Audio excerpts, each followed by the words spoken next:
আজকে চুলায় তৈরি করে দেখাবো নামি দামি বেকারি স্টাইলের বিস্কুট। যারা ডায়াবেটিক্সের রোগী আছেন, সচরাচর মিষ্টির কারণে বিস্কুট খেতে পারেন না, তারাও চাইলে এই বিস্কুটটা খুব ইজিলি খেয়ে নিতে পারবেন, কারণ চিনির পরিমাণ খুবই কম দিয়েছি। সবচেয়ে মজার বিষয় হচ্ছে এই রেসিপিটা বানাতে একদমই ডিমের প্রয়োজন নেই। যারা ডিমের গন্ধ একদমই সহ্য করতে পারেন না, তাদের জন্য প্লাস একটা পয়েন্ট। এই রেসিপিটা যদি আপনি ট্রাই করেন তাহলে আশা করব আপনি নিরাশ হবেন না। যারা জীবনে কোনো দিনও বিস্কুট বানান নাই, তারাও চাইলে এই রেসিপিটা ফলো করে 10 মিনিটে বানিয়ে নিতে পারবেন। তাহলে আর কথা বাড়াচ্ছি না, চলুন রেসিপিটা দেখে নেই। প্রথমে নিয়ে নিলাম 100 গ্রাম বাটার। এটা কিন্তু রুম টেম্পারেচারে আছে। এখানে আপনারা 2 থেকে 3 টেবিল চামচের মতো পাউডার সুগার দিতে পারেন। তবে যারা ডায়াবেটিক্সের রোগী আছেন, তারা এখানে 1 টেবিল চামচ দিলেই কিন্তু যথেষ্ট। আবার চাইলে না দিলেও হবে। এখন এই চিনিটা আর বাটারটাকে ততক্ষণ পর্যন্ত ফেটিয়ে নেবেন যতক্ষণ পর্যন্ত একসাথে মিশে না যায়। এই যে দেখুন, খুবই স্মুথ আর ক্রিমি হয়ে গেছে। এখন আমরা অ্যাড করব 1 কাপ পরিমাণ ময়দা। শুধুমাত্র 1 কাপ পরিমাণ ময়দা দিয়ে আজকে আমরা এই বিস্কুটগুলো তৈরি করব। আপনারা চাইলে আটাটাও ব্যবহার করতে পারেন। এখানে আমি গুঁড়া দুধ ইউজ করেছি 2 টেবিল চামচ পরিমাণ। গুঁড়া দুধটা অবশ্যই দেওয়ার চেষ্টা করবেন, স্কিপ করবেন না, কারণ এটা কিন্তু বিস্কিটের টেস্ট অনেক অংশেই বাড়িয়ে দেয়। এখন সবগুলো উপকরণ খুব ভালো করে মিশিয়ে নিচ্ছি। আচ্ছা, এখানে কিন্তু আমি আধা চা চামচের মতো লবণ অ্যাড করেছি, যেটা স্কিপ হয়ে গেছে, দেখাতে পারিনি। আপনারা কিন্তু লবণটা অ্যাড করে দিবেন।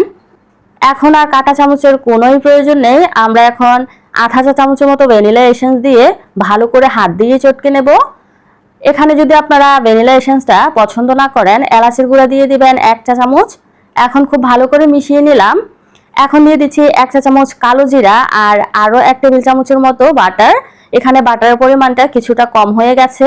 আচ্ছা, এ পর্যায়ে যদি আপনাদের কাছে খুব ড্রাই মনে হয় তাহলে বাটার অ্যাড করবেন আমার মতো। আর যদি খুবই লিকুইড মনে হয় তাহলে আর কিছুটা ময়দা অ্যাড করলেই কিন্তু পারফেক্টলি ডোটা তৈরি হয়ে যাবে। এই যে দেখুন, কিছুক্ষণ মথে নিলেই কিন্তু এরকম স্মুথ একটা ডো আপনারা ইজিলি পেয়ে যাবেন। এখন আমরা একটা সারফেসের মধ্যে একটা পলিব্যাগ নিয়ে নিলাম, আর এটার ভিতরেই কিন্তু এটা এখন বেলে নিতে হবে। অবশ্যই এই পলিব্যাগটা দিবেন, না হয় কিন্তু স্মুথ করে আপনারা বেলে নিতে পারবেন না। যেখানেই বেলে নেবেন এটা কিন্তু নিচে লেগে আসবে। এই পলিব্যাগটা দেওয়ার কারণে আর লেগে আসবে না, খুব সহজেই কিন্তু আপনারা পরবর্তীতে এটা উঠাতে পারবেন। এখন এই সাইডগুলো কিন্তু আমি একটু কেটে নিচ্ছি, যাতে করে এবড়ো থেবড়ো না দেখা যায়। এই ডোটাকে খুব বেশি মোটা অথবা খুব বেশি পাতলা করবেন না, মিডিয়াম সাইজ রাখবেন। কথা বলতে বলতে আমার সাইডগুলো কিন্তু কাটা হয়ে গেছে। এখন আমি আমার পছন্দ অনুযায়ী কেটে নিব।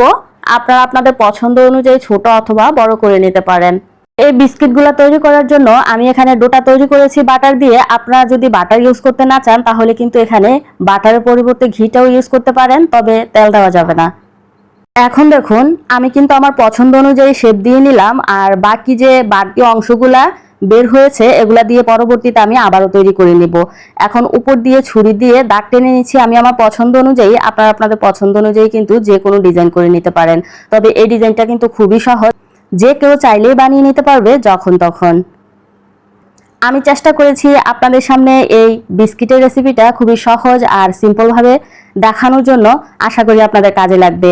এই পর্যায়ে কিন্তু খুবই সাবধান, ডোটা কিন্তু অনেক নরম থাকে, আস্তে করে কিন্তু উঠাতে হবে। এখন 2টা মোল্ডের মধ্যে আমি নিয়ে নিলাম, আর মোল্ডের মধ্যে আগে থেকে আমি একটু বাটার ব্রাশ করে দিয়েছি। আপনারা চাইলে তেল, ঘি যেটা ইচ্ছে সেটাই দিতে পারেন। এখন 10 মিনিটের জন্য একটা হাঁড়ি আমি প্রিহিট করে নিয়েছিলাম।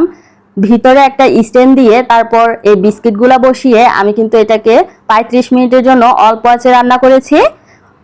যেহেতু আমার বিস্কিটগুলা বেশি, তাই 2 চুলার মধ্যে কিন্তু আমি 2টা বসিয়ে দিয়েছিলাম। মাশাআল্লাহ, দুটোটাই পারফেক্টলি হয়ে গেছে। আপনারা চাইলে এগুলো ওভেনেও করে নিতে পারেন।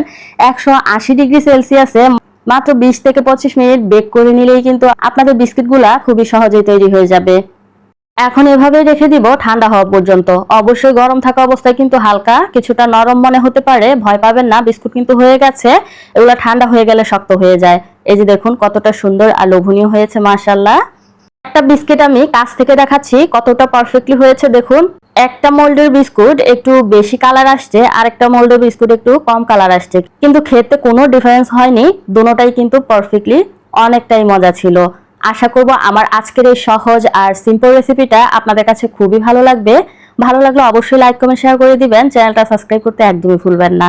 যারা ফেসবুক থেকে আমার ভিডিওটা দেখতেছেন অবশ্যই ফলো করে আমার পথ চলার সঙ্গী হবেন।